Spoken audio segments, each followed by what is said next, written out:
distinguished colleagues, sa mga minamahal nating kababayan. For many of us, the past 2 weeks have proven to be an exasperating, mentally and emotionally exhausting experience. Both sides have fought bitterly a dialectical struggle to articulate what they respectively believe to be the correct position or view on the issues involved. Passions had run high as demonstrators, whether for or against impeachment, took to the streets armed with their familiar slogans and chants to air their voice on the matter.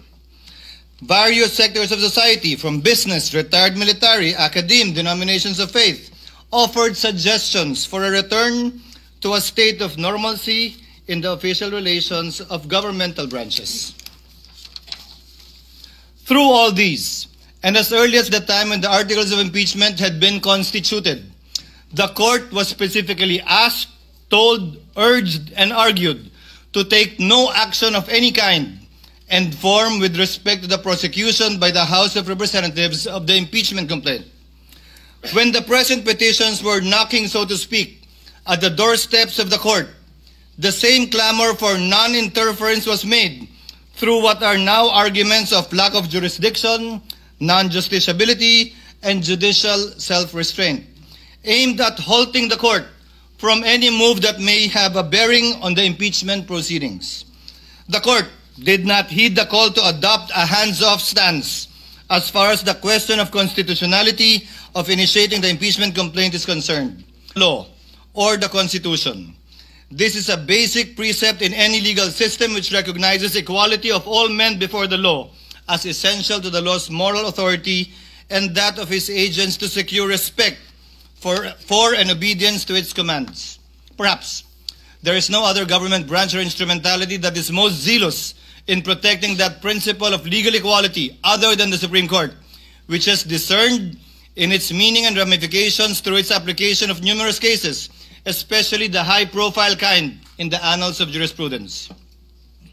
The Filipino nation and its democratic institutions have no doubt been put to a test once again by this impeachment case.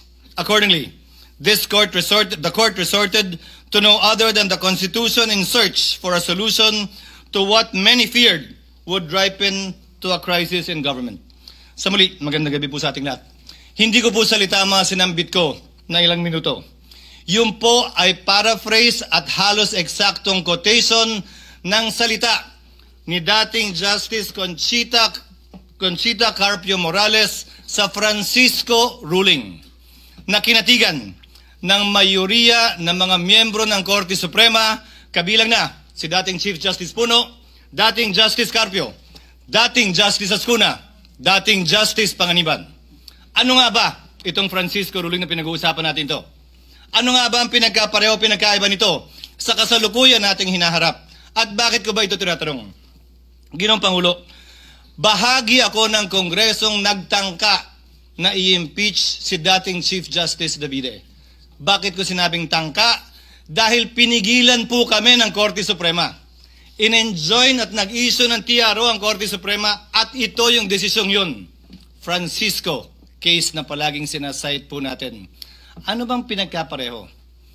Ang aligasyon laban sa nasasakdal noon na si Chief Justice Davide, kaugnay din ng corruption. Daang milyon din. Ang pinag-usapan, initiation of impeachment, na dapat sole prerogative din ng Kamara. Ang pinag-usapan, ano bang definisyon ng initiation na dapat sole jurisdiction din ng Kamara? Ang tanong ko po ay simple. Noong mga panahong yun, nasaan po lahat na nagre-reklamo ngayon at nagko-question sa desisyon ng Korte Suprema? Yung mga mahistradong nagko-question ngayon na retirado na, bumoto sila pabor doon. Subalit ngayon, tila nag-iba ang posisyon. Ano nga ba ang pinagkaiba kung meron man? Klaro ang pinagkaiba. Iba ang pangalan ng nasasakdal. Today, Mr. President, distinguished colleagues, the very supremacy of the Supreme Court is being called into question, and with it, the very foundation of the rule of law. As Senate President and as a member of this chamber and as a member of the bar, I will not sit idly by and allow this. At stake is the very idea that justice should be governed by laws that apply to all, equally to all, rather than the whims and caprices of public opinion.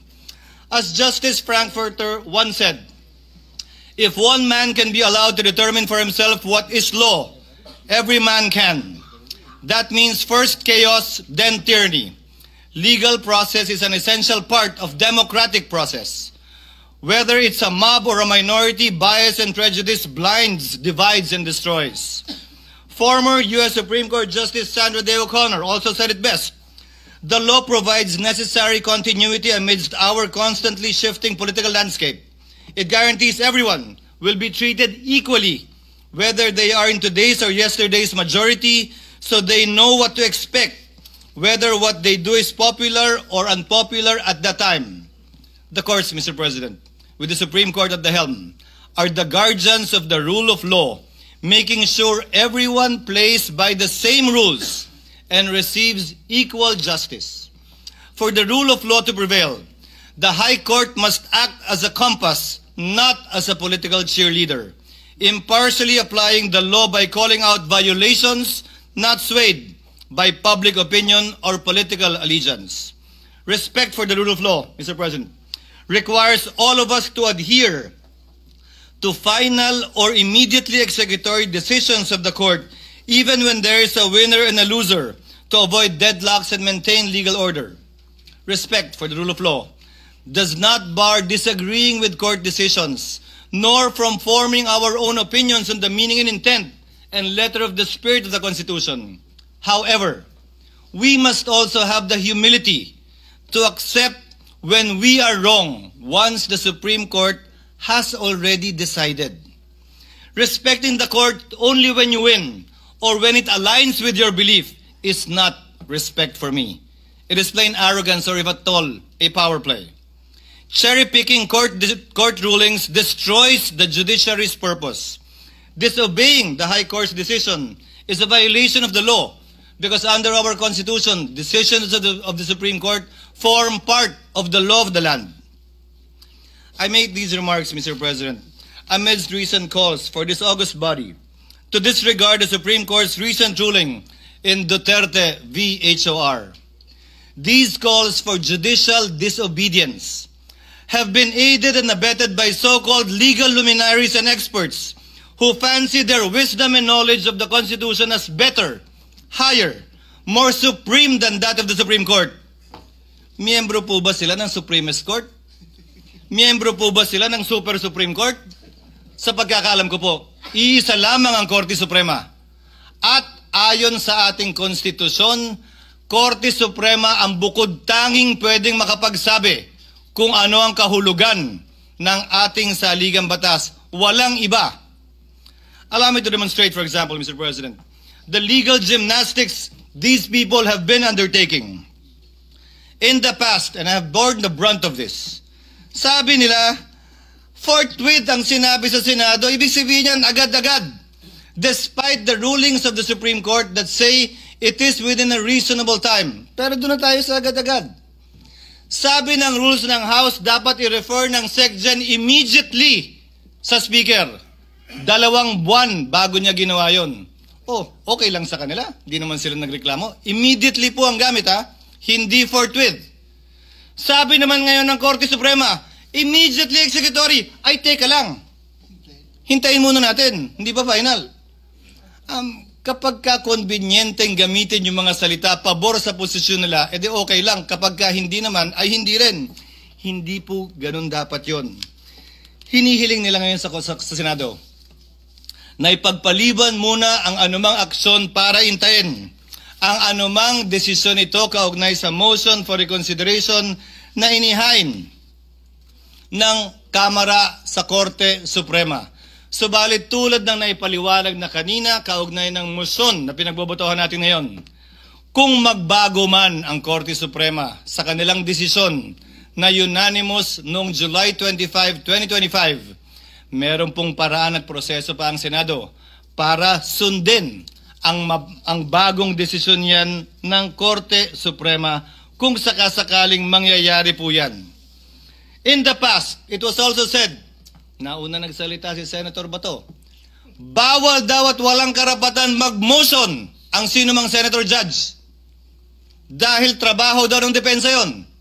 Bakit yung mga parehong tao yung pinag-uusapan? Dapat maghain tayo ng motion for reconsideration. Hindi ba trabaho din ng prosecution yun? Hindi naman po pwede na pwede lang pag kayo, hindi na pwede pag iba. Now the prosecution has actually filed a motion for reconsideration, and rightfully so, and not by this chamber. Noon kapag nung bumoto kami para i-remand ang impeachment complaint sa Kamara, pinapaboran daw namin yung nasasakdal. Sinabi ko na rin yan, na yung kontra sa impeachment at pabor sa impeachment, hindi ko didinggin. Na yung kontra at pabor kay Vice President Sara Duterte, hindi ko didinggin.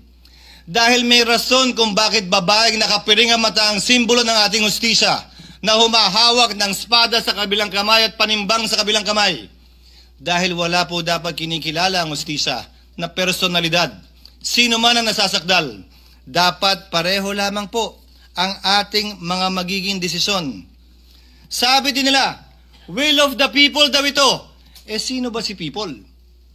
Balikan po natin ang naging desisyon ng Korte Suprema. Ayon sa desisyon ng Korte Suprema sa panunulat ni Justice Malcolm sa Alejandrino versus Manuel Quezon, pinag-aaralan po ito ng mga first-year law students. Quote, the judiciary under its powers to interpret the Constitution and the laws has the duty and the right to declare what the will of the people is as expressed in the fundamental law of the land. Hence, where the acts of the executive or legislative departments violate the will of the people as expressed in the organic law of the land, it is the sworn duty of the judiciary to interpret and to declare that will of the people and the right of the citizen has been violated and or transgressed. Allow me to answer a few more, Mr. President, Your Honor. As I stated earlier, sabi ng ilan, hintayin natin na maresolbahan ang motion for reconsideration. Pero dun sa parehong araw na naghain ng motion for reconsideration ng Kamara, nagsalita ang tagapagsalita ng Korte Suprema at sinabing immediately executory pa rin ang desisyon. Sinahit ko rin kanina ang Section 1, Rule 16, AM number 10-4-20 ng Supreme Court na nagsasabi na ang resolusyon ay magiging executory lamang kapag ka ito'y nagkaroon ng entry of judgment maliban na lang kung sinabi sa desisyon na ito'y immediately executory na siyang nangyari sa kasong ito. Binanggit din kanina ni Senator Cayetano ang Section 4, Rule 39 ng Rules of Court na nagsasabi na immediately executory na mga desisyon ay hindi kailangan maghintay na maresolbahan anumang apela o motion for reconsideration na nakabinbin. Ginagamit din ang operative fact doctrine. Ang operative fact doctrine po ay exception sa rule ng null and void ab initio. Ito po ay hindi rule, ito ay exception sa rule. Gamit po ang sinulat na desisyon ni Justice Tony Carpio sa League of Cities versus Comelec. Ito ang sinabi po niya. The invocation of the operative fact doctrine is an admission that the law or act is unconstitutional. Bago po natin sabihin, gamitin natin to. Aminin niyo muna. Illegal at bawal ang ginawa ng Kamara. Sa parehong desisyon, sinabi din ni Justice Carpio, it will open the floodgates to wanton enactment of unconstitutional laws and the commission of unconstitutional acts and a mad rush for their immediate implementation before the court can declare them unconstitutional. This view, according to him, is an open invitation to serially violate the Constitution and be quick about it, lest the violation be stopped by the court. Sinabi din po ni Justice Carpio sa desisyong Aralio versus Aquino, those who acted in bad faith with gross negligence cannot invoke this doctrine. Hindi po pwedeng pakinabangan nung taong gumawa ng unconstitutional at illegal act ang doktrinang ito. Pwede lamang po itong gamitin ng mga partidong walang kinalaman dun sa ginawang mali, masama o di naaayon sa saligang batas. Ika nga, he who comes to equity must come with clean hands, and he who seeks equity must likewise do equity. Mr. President, distinguished colleagues, kinondena din ng ilang legal luminaries tulad ng Philconsa na dating pinangunahan ng nanguna sa impeachment complaint na si Speaker Romualdez, ilang taon lamang ang lumilipas, na hindi daw, bagong requirement daw ang due process. Dagdag daw ito. Mr. President, Your Honors, they should read Francisco again. They forgot that lack of due process in the impeachment process had been raised and in fact was specifically mentioned in the separate concurring opinions. And allow me to quote the concurring opinion of Justice Panganiban. The due process clause enshrined in our fundamental law is a condition sine qua non that cannot be ignored in any proceeding, administrative, judicial, or otherwise. It is deemed written into every law, rule, or contract, even though not expressly stated therein. Hence, the House rules on impeachment, insofar as they do not provide the charged official with number 1, notice, and number 2, opportunity to be heard prior to being impeached, are also unconstitutional. Needless to say, the due process limitation on the impeachment process was already discussed in Francisco. May pumalag ba nun? Wala. Yung nagre-reklamo ba ngayon kaugnay sa bagong requirement yung due process, nag-react nung sinulat ito at naging bahagi ng Francisco ruling? Hindi ko rin po napansin. Sinabi din po ng ilang legal luminary, partikular binanggit din ito ni Speaker Romualdez, when the court begins to create rules on how it and other high officials may be impeached, it risks writing the terms of its own immunity. This point was also discussed in Francisco. Ang sabi ng korte nito, illogical ito at non-sequitur. Alalahanin po natin. Hula lamang yung gagamitin din ito pabor sa kanila. Sa kaso ng Francisco, nakaupong Chief Justice ang nasasakdal.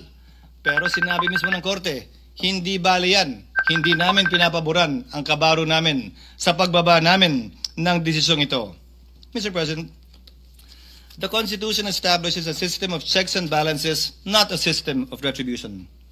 Threatening the Supreme Court with impeachment simply because one disagrees with the ruling is a dangerous assault on our constitutional order. The Senate, Mr. President, stands ready to uphold the integrity of the Constitution as well as the institutions created under it.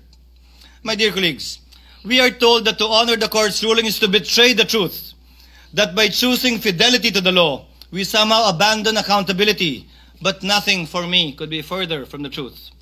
To this regard, the ruling would not only defy the Constitution, it would drag the nation into a crisis it can ill afford. It would erode the authority of our laws, embolden those who believe they are above it because they know it all or simply know better. To those seeking to disregard the Supreme Court's decision, I ask these simple questions, Mr. President.